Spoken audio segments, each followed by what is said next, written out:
It's Hamish from Supertech Electronics, and we're going to show you how to remove a sound system from a 2012 Kakadu Prado.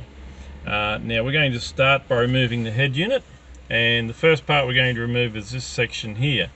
The tools you will need today is a plastic spudger and a 10mm socket.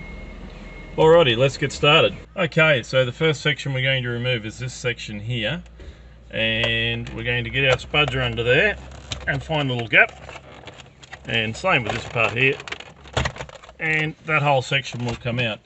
Now it will be attached with one electrical cable. You'll need to press the middle pin and pull it out, and we'll put that aside for the time being.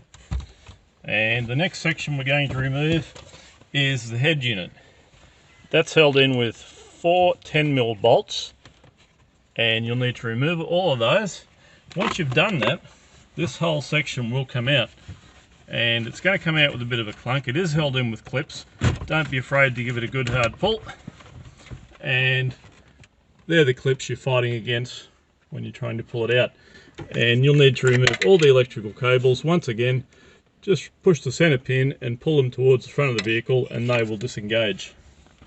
Now that head unit is ready to send off to Supertech Electronics for repair. Okay, the next part we're going to remove is this head unit, and it can be responsible for your car having no sound. We're going to remove these two parts first, and now that we've got the head unit out, we've got access to pull that part out. That can just sit on the side.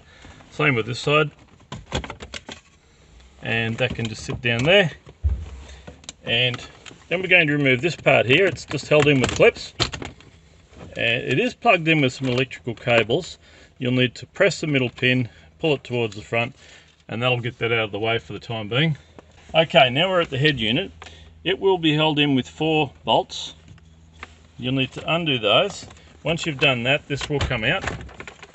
And once again, it is held in with some electrical cables. Press the center pin and pull it towards the front of the vehicle. They will disengage, and that unit is ready to send off to Supertech Electronics for repair.